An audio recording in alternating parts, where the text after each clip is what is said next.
Hello dear students, कैसे हो? I hope आप सभी स्वस्थ होंगे, मस्त होंगे और ज़बरदस्त होंगे। मैं आयुष सर। और मैं एडी सर आपका स्वागत करता हूं इस बेहतरीन प्लेटफॉर्म जहां पे आप जेई की एक बहुत अच्छे तरीके से प्रिपरेशन को देखते आते हो और जितना अच्छा हो सकता है हम उस तरीके की कंटेंट आपके सामने लेकर आते हैं। आज हम टीम मिलकर आपके सामने एक पॉइंट लेके आए हैं कि आप इन लास्ट डेज में कैसे अपनी प्रिपरेशन के तहत 99 परसेंटाइल क्लब में एंटर कर सकते हो। For that we have prepared after many research कि आप कैसे इन 30 टॉपिक के जरिए अपने मार्क्स को 180 प्लस स्कोर कर सकते हो ताकि आप उस 99 परसेंटाइल क्लब में आराम से एंटर कर जाओगे।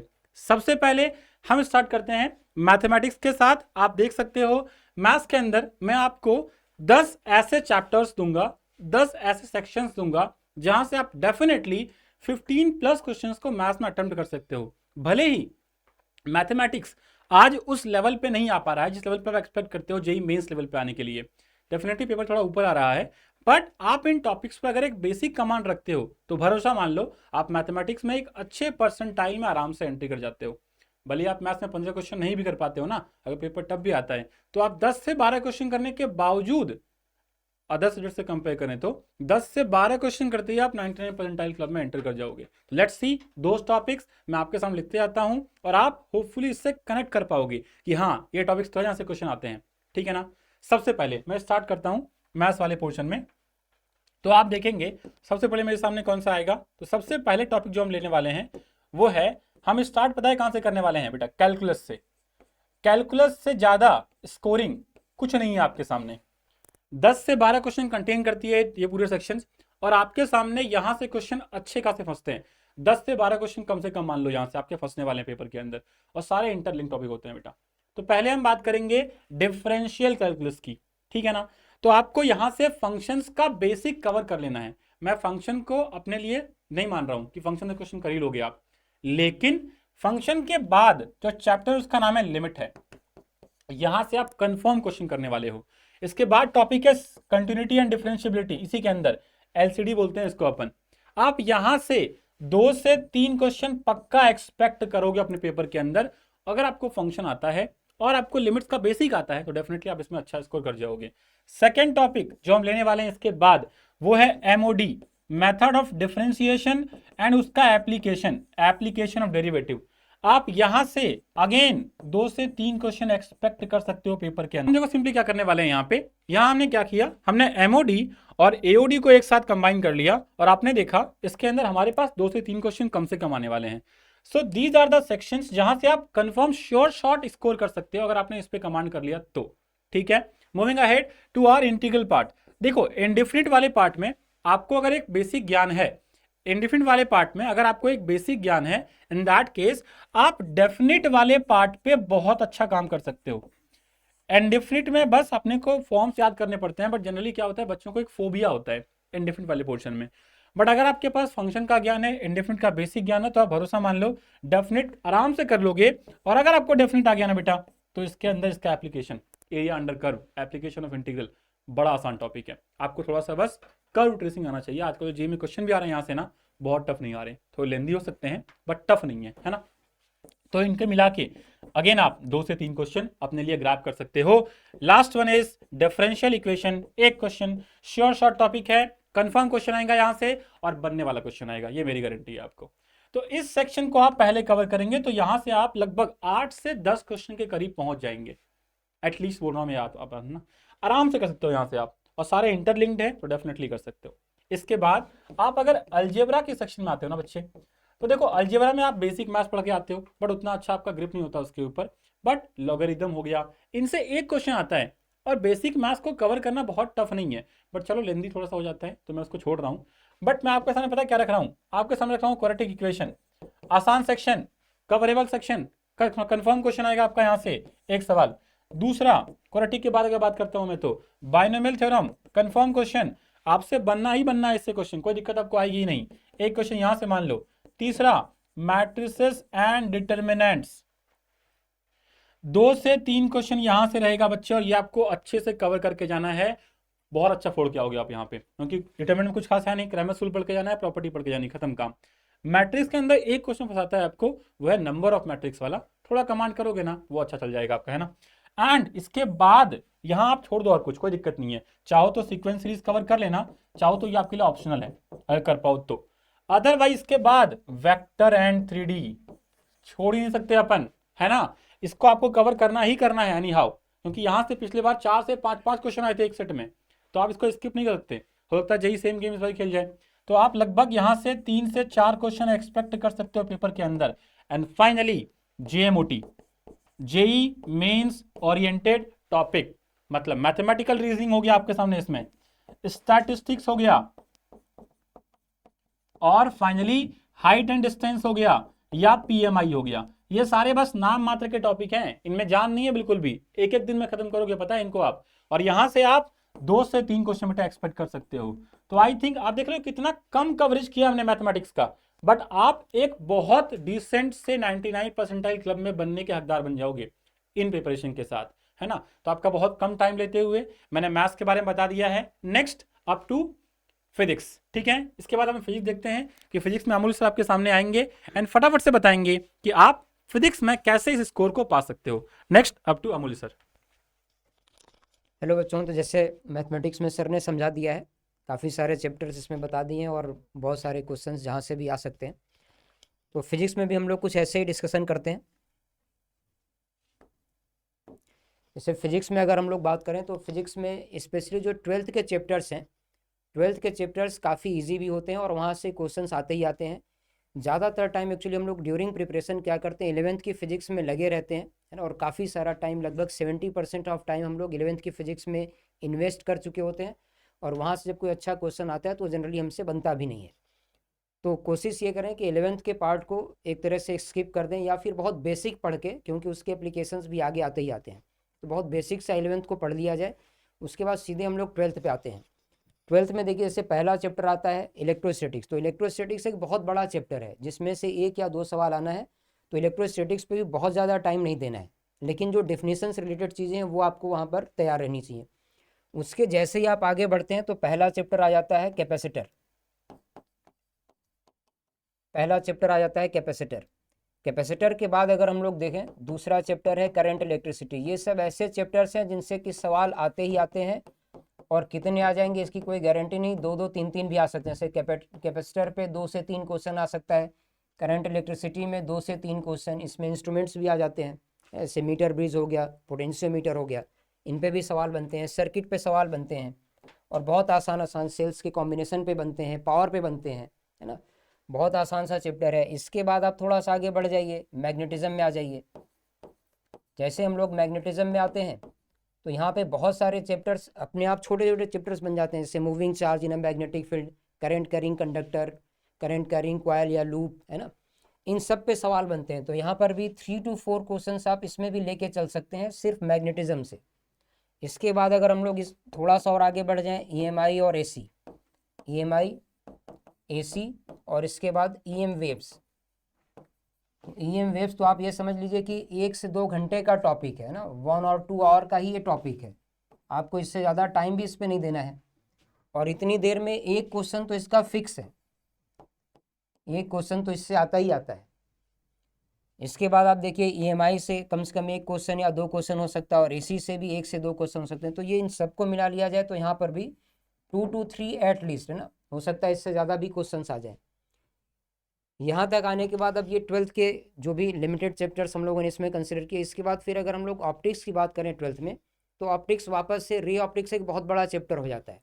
तो वहाँ पर आप थोड़ा सा टाइम बिता सकते हैं, लेकिन लिमिटेड स्टडी अगर आप करें, है ना, जैसे कॉन्केव मिरर, कॉन्वेक्स मिरर और लेंस या फिर प्रिज्म, थोड़ा थोड़ा पढ़ के भी अगर हम लोग जाएँ तो वहाँ से भी क्वेश्चंस निकाल सकते हैं, और इसमें बहुत ज़्यादा टाइम न दें। उससे ज़्यादा अच्छा ये है कि अगर हम लोग थोड़ा सा टाइम दे दें इसमें वेव ऑप्टिक्स पे, वेव ऑप्टिक्स पे अगर हम लोग थोड़ा सा टाइम दे दें, क्योंकि वेव ऑप्टिक्स में आपको ज़्यादा टाइम लगेगा। ये 3 से 4 लेक्चर का टॉपिक है, तो 3 to 4 लेक्चर्स में इसको आप पूरा कवर कर लेंगे, 3 to 4 लेक्चर्स में, और इसमें भी 2 से 3 क्वेश्चंस बन जाते हैं। तो ये 12th की फिजिक्स से हम लोगों ने बहुत कम चीज़ें यहाँ पर उठाई हैं, जिससे काफ़ी सारे क्वेश्चंस आ गए। और इसके बाद 12th की फिजिक्स में अगर आप मॉडर्न फिजिक्स में चले आइए, है ना, मॉडर्न फिजिक्स में आ जाइए, तो फिर अब यहाँ पर सब कुछ डन हो जाता है आपका। पूरे मॉडर्न फिजिक्स में 8 to 10 क्वेश्चंस फिजिक्स में आ जाते हैं, 8 to 10 क्वेश्चंस। वर्स्ट केस में चलो 8 नहीं आया तो कम से कम 5 तो कहीं नहीं गया है ना, इससे कम तो नहीं आना है, क्योंकि इतने सारे चैप्टर्स है इसमें और सबसे सवाल आते हैं। कम्युनिकेशन हो गया, सेमीकंडक्टर हो गया, ट्रांजिस्टर हो गया, इसके बाद लॉजिक गेट हो गया, है ना। मॉडर्न फिजिक्स में आप आ जाइए तो फोटो इलेक्ट्रिक इफेक्ट है, डी ब्रॉगली वेवलेंथ है, सब पे एकदम छोटे छोटे सवाल बनते हैं और आधे आधे घंटे के सब टॉपिक्स हैं। तो ये इतना ही अगर हम लोग कर लें तो मुझे लग रहा है कि 10 से 15 क्वेश्चन के बीच में तो हम लोग यहीं से पहुंच जाएंगे। इसके बाद अगर आपको थोड़ा बहुत टाइम बचता है, कुछ सेलेक्टिव हो जाइए, तो 11th में से आप स्पेशली एसएचएम उठा सकते हैं। एसएचएम पे एक क्वेश्चन आता ही आता है, ये बिल्कुल फिक्स है। इसके बाद अगर आप फ्लूइड में चले गए, फ्लूइड मैकेनिक्स है ना, इसमें स्टैटिक्स और डायनेमिक्स 2 पार्ट हैं और दोनों से एक एक सवाल इसमें फिक्स है, स्टैटिक्स और डायनेमिक्स। तो इतना अगर आपने कर लिया तो आप 16 to 17 क्वेश्चंस की रेंज में आ गए। इसके बाद अब ये डिपेंड करता है कि आपके पास और टाइम है या नहीं। अगर और टाइम है तो कुछ चीज़ें आप और पढ़ सकते हैं, अदरवाइज ये इतना मोर देन सफिशियंट है। 15 क्वेश्चन आपका यहाँ से तो आना ही आना है। और ये ऐसे चैप्टर्स हैं जिनमें कि इजी क्वेश्चंस आते हैं, फॉर्मूला बेस्ड जाते हैं, डुएबल होंगे, बहुत कम टाइम में सॉल्व हो जाएंगे। इतने में अगर आपने 15 क्वेश्चन कर लिए हैं तो ये 15 क्वेश्चन करने में आपको आधे घंटे से 35 मिनट, इससे ज़्यादा नहीं लगना है ना, और इसमें आप काफ़ी कुछ अच्छा कर ले जाएंगे। ठीक है। नेक्स्ट हम समझते हैं आयुष सर से केमिस्ट्री के बारे में। गौरव सर, प्लीज आप सुनाइए। केमिस्ट्री में अगर मैं टॉपिक्स का बात करूं तो आइए हम लोग बात करते हैं। क्या सर? सबसे पहले जो मैं छोटे छोटे टॉपिक्स बता रहा हूँ, पहला काम ये कर लेना, कम से कम इलेक्ट्रॉनिक कॉन्फ़िगरेशन आप बाय हार्ट कर लो। ठीक, इलेक्ट्रॉनिक कॉन्फ़िगरेशन या से आपको या तो डायरेक्ट सवाल देखने को मिलेंगे, या तो इलेक्ट्रॉनिक कॉन्फ़िगरेशन पूछ लेता है, या तो कॉन्फ़िगरेशन देके पूछ लेता है एलिमेंट कौन सा है, और नहीं तो मैग्नेटिक पूछ लेता है, मैग्नेटिक मूवमेंट उसके क्या होंगे। डायरेक्ट सवाल है, और इसमें भी खासकर डी एंड एफ के जितने भी एक्सेप्शनल है उसको तो आप जरूर दिमाग में बैठा ही लेना। दूसरा, अगर मैं बात करूं, एक चैप्टर है केमिकल बॉन्डिंग, इससे कम से कम 2 सवाल आप मान सकते हो। इससे 1 सवाल, इससे कम से कम 2 सवाल। अब ये 2 सवाल में आप देख लो जितने भी ऑर्डर आते हैं, चाहे वो डायपोल मोमेंट के ऑर्डर हो, चाहे वो मेल्टिंग पॉइंट का ऑर्डर हो, चाहे बॉइलिंग पॉइंट के हो, चाहे सॉल्युबिलिटी की हो, चाहे थर्मल स्टेबिलिटी की हो, इन सब के ऑर्डर पे 1 सवाल आपको देखने को मिल सकता है, और 1 सवाल आपको स्ट्रक्चर पे देखने को मिलेगा ही मिलेगा, कंफर्म। पीरियोडिक टेबल को तो आप भूल ही नहीं सकते। पीरियोडिक टेबल में भी 1 सवाल एक ऑर्डर का फंसता ही फंसता कोई ना कोई, चाहे आप इलेक्ट्रोनेगेटिविटी का ऑर्डर हो जाए, चाहे आयनाइजेशन एनर्जी का हो जाए। मैं बोलूँगा आयनाइजेशन और इलेक्ट्रॉन गेन एंथैल्पी के ऑर्डर्स बहुत इंपॉर्टेंट है आपके लिए। तो 1 सवाल यहाँ पर भी ट्रेंड से आपको देखने को मिलेंगे। तो कितने हो गए? 3 सवाल हो गए। इन्वायरमेंटल केमिस्ट्री को छोड़ के जाना ही मत, सिर्फ एनसीईआरटी कर लेना कवर, सिर्फ एनसीईआरटी, लेकिन लाइन बाय लाइन करना होगा। अभी से अगर आप पढ़ते हो, देखो याद करने की कोशिश नहीं करो, आप बस अपना पढ़ने का काम करो, धीरे धीरे आपको ऑटोमेटिकली याद हो जाएगा। अगर याद नहीं भी होता तो ऑप्शन देख करके आपको एग्जाम हॉल में याद आने लगेगा। तो 1 सवाल आप यहाँ पकड़ लो। तो टोटल कितने हो गए? 5 सवाल। इसके बाद अगर मैं आपसे बात करूं तो सॉलिड स्टेट एक स्कोरिंग चैप्टर है जेईई में, छोटा 1 सवाल यहाँ, और एक छोटा चैप्टर सॉल्यूशन, 1 सवाल यहाँ। मॉडर्न फिजिक्स आप पढ़ ही रहे हो, फिजिक्स में थोड़ा सा केमिस्ट्री में भी पढ़ लो, श्रोडिंगर एक उसमें एक एक्स्ट्रा टॉपिक इन्वॉल्व हो जाता है, तो दोनों तरफ आपको हेल्प कर देगा। तो एटॉमिक स्ट्रक्चर से भी कम से कम मिनिमम 1 सवाल है, मैक्सिमम 2 भी हो सकते हैं। श्रोडिंगर इसमें एक इंपॉर्टेंट पॉइंट है। अब सरफेस केमिस्ट्री भी अगर आप देखोगे तो ये भी एक थ्योरेटिकल एक्सपेक्ट आपका बन जाता है, इससे भी आपका 1 सवाल यहाँ पर फिक्स हो जाता है। केमिकल काइनेटिक्स का बात करें तो केमिकल काइनेटिक्स का सिर्फ फर्स्ट ऑर्डर को भी अगर आप ध्यान में रख लेते हो, फर्स्ट ऑर्डर एंड 0 ऑर्डर, ज्यादा नहीं भी पढ़ रहे हो मान लो, तो इसमें भी आपका 1 सवाल यहाँ पर बन जाता है।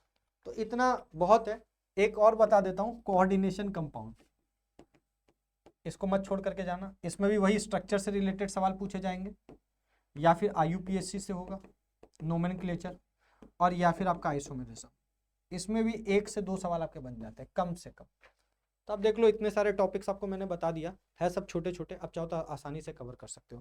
आइए अब बात करते हैं ऑर्गेनिक में। सर कुछ बता दीजिए। ये बिल्कुल सर, बहुत सारे सवाल्स के बारे में तो आप खुद ही बता चुके हैं सर, तो मुझे लगता है कुछ प्रोबेबिलिटी जो बच गई है उसके बारे में मैं भी कुछ फोकस कर दूं। सिंस ऑर्गेनिक केमिस्ट्री 1/3 पोर्सन ही होता है, तो आई होप कि आप जितने क्वेश्चन यहाँ देख रहे हैं इसका 1/3 पोर्सन एक्सपेक्ट कर सकते हैं नंबर ऑफ क्वेश्चंस के टर्म में।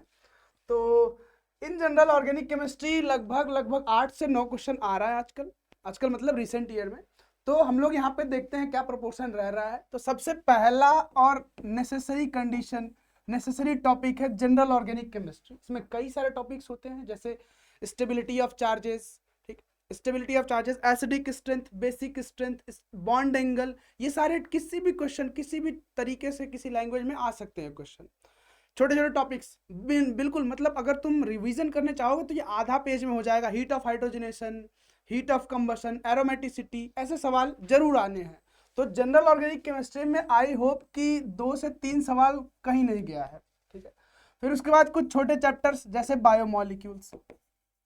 बायोमॉलिक्यूल्स में खास करके आपको कार्बोहाइड्रेट के बारे में फोकस करना है। कार्बोहाइड्रेट जैसे ग्लूकोज हुआ, उससे बने हुए, उससे पहले वाले sugar, pentose sugar, hexose sugar, aldose, ketose जो भी हैं, उनका कौन सैकेराइड होता है, कौन डाइसैकेराइड होता है, reducing sugar, non reducing sugar, इनके बारे में। और फिर उसके बाद यहाँ से भी आई होप एक सवाल बहुत आसानी से आता है। फिर उसके बाद आपका आता है chemistry in everyday life. Everyday life में देखने में ऐसे बहुत सारा याद करने वाला चैप्टर आपको लगता है, लेकिन मेरी मानो तो सिर्फ ये 3 पार्ट में बटा हुआ है। पहला आर्टिफिशियल शुगर्स, जो कि हर साल कहीं ना कहीं किसी न किसी तरीके से आता है। दूसरी चीज ड्रग्स, कौन से ड्रग्स का रोल क्या है, एंटीपायरेटेड ड्रग, एंटीसेप्टिक क्या है, जो भी ये एनाल्जेसिक्स क्या है, इन सब ड्रग्स के बारे में कुछ 2-4 नाम और स्ट्रक्चर देख के भी पता चल जाना चाहिए, ठीक है। और एक और टॉपिक जो कि अक्सर देखने को आता है, मैं बहुत ही प्रिसाइज हो रहा हूँ, बायोलॉजिकल ऑक्सीजन डिमांड, इसके बारे में जरूर देख लेना। तो लगभग 1 से 3 से 4 सवाल यहाँ से इस पोर्शन से भी आ रहा है। तो आई होप कि ये बिना एफर्ट के ये सारे क्वेश्चंस क्लियर हो सकते हैं, ये पोर्शन कवर किया जा सकता है।